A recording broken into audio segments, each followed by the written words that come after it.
I personally do. I think it's his. I think he should have it. I think that he's entitled to have it. It was a moment, obviously.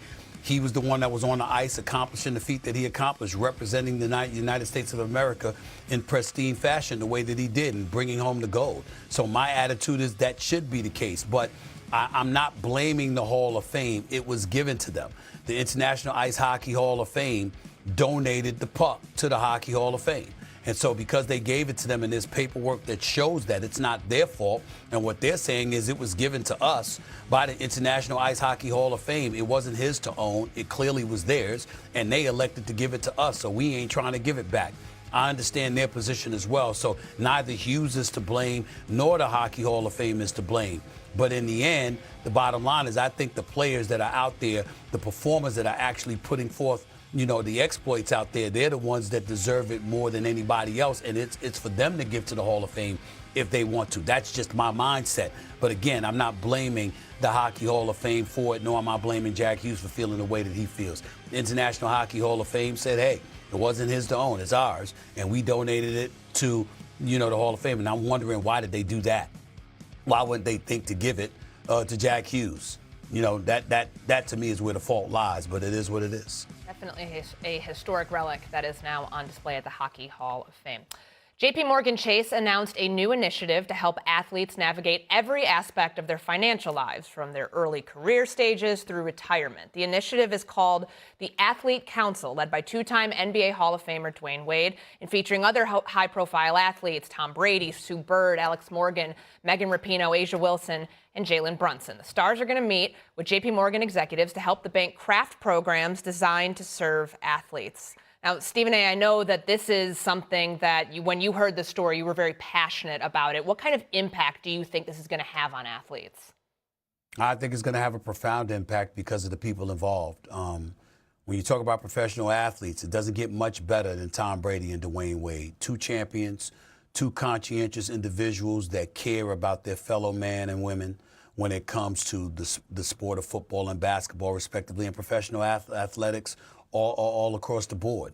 They care. They want their contemporaries, their colleagues to do well. They don't want to see people out there struggling after putting in their hard-earned efforts throughout the years, and then you end up with close to nothing. That clearly is not going to be the case with Tom Brady, who's in the midst of his deal with Fox, and he's a minority owner for the Las Vegas Raiders of the National Football League. And it's certainly not going to be the case with Dwyane Wade, who's paid attention to his situation financially and beyond for quite some time. These are two individuals that care immensely about professional athletes and professional athletics, and making sure that people have a landing spot when their careers are over.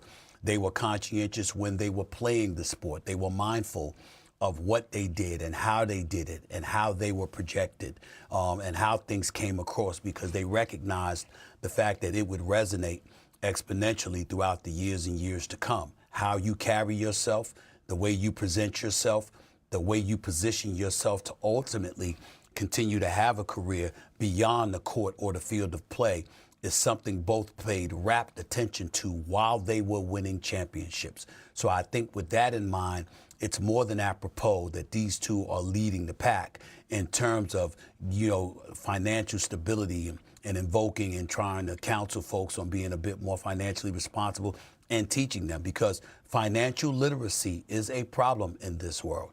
I'm in my 50s. It's still a challenge for me. I can tell you that right now. I am not a finished product by any stretch of the imagination, because I wasn't always making money. And so there's so much that you have to learn.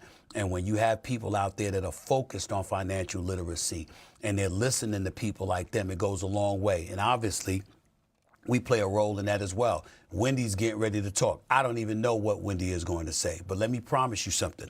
I promise you that whatever comes out of the mouth of Brian Windhorst, everybody should listen, because he is smart as a tack. He knows what the hell he's talking about, and he's been a conscientious observer and chronicler for quite some time, covering stories like this throughout the years. And anybody that wants to learn something, as I do, we're going to sit right back right now and listen to that man, because I wanted him to be a part of this segment, because I know how much Brian Windhorst has paid attention to this stuff throughout the years. I'm ready to listen and learn, as we all should. Floor is yours, Wendy. Yeah, so this program appears to be very much aimed at college athletes who are dealing with NIL situations. Obviously, there's a lot more athletes getting paid with money to manage now than there were, 5-10 years ago. That's what this is aimed at. And if you go onto the website that JP Morgan has started here, you can look and you can read all kinds of stuff that anybody can read. You don't have to be on this or whatever. So there is definitely an educational value here. It's also a marketing vehicle for JP Morgan. I mean, they want the athletes to invest their money with them. And I don't know if Dwyane Wade and Tom Brady are getting endorsement deals for this. If they are, they're smart, and you can learn from how they are going to sell their name to attach it to this. But I do think we are in a zone in athletics right now where we are in the Wild West, and there are a lot more people. By the way, it's not only the athletes potentially having money to deal with that you don't want them to squander because you don't know whether a college athlete is going to be able to move on to be a pro, but there are people who want to take the money from them. The people who are brokering deals and stuff like that, they're preyed upon. So there are definitely resources here. And I think we're at the beginning of a completely new era here where basically college sports are pro sports and they need to be supported like pro athletes are. And there are, just even last week, there was a federal case of someone settling, getting convicted of defrauding money from Chandler Parsons and Drew Holiday. How many times have we seen this? And Chandler Parsons and Drew Holiday are intelligent individuals. So anything that can help with this is definitely a case. And I'm sure if you want to give your money to JP Morgan, they'll be happy to help you invest it as well. No question. Everybody's trying to get paid. Everybody's looking for an angle, and nobody has to worry more than the modern athlete because of the exponential amount of money that they generate, revenue for themselves and what have you. Everybody wants a piece of the action without putting in the work that these guys put in to earn it. And so guys like Dwyane Wade and guys like Tom Brady, it goes a long way when they're trying to facilitate financial literacy in the lives of their contemporaries and colleagues. It's a big, big deal, and it's not a story that should go unnoticed. We should pay rapt attention to this because this story is only going to foment and grow in the weeks, the months, and the years to come. Make no mistake about that. And I think a big part of this initiative, Wendy, to what you were bringing up about how NIL deals are still very much in the infancy stages of athletes knowing how to sign them and who to have managing them. This program is aimed to teach players, athletes, not only financial literacy, but how to pick a financial advisor.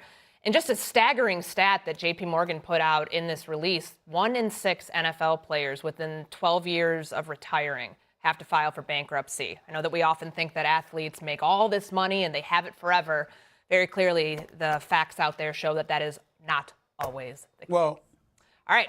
After the break, you've got folks that are making money while they're playing, and they're still trying to live like they're still making that same amount of money. And that's really, really at the heart of the problem. That's one of the issues as well that has to be addressed. And people like D. Wade and Tom Brady are more than qualified to address that. Hey, Courtney, don't worry about Stephen A. His financial literacy is just fine. Just want you to know.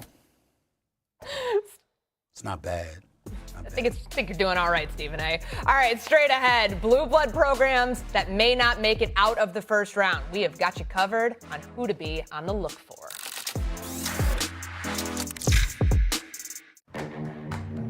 Most pet food looks like this.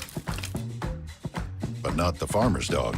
It looks like real food because it is real food.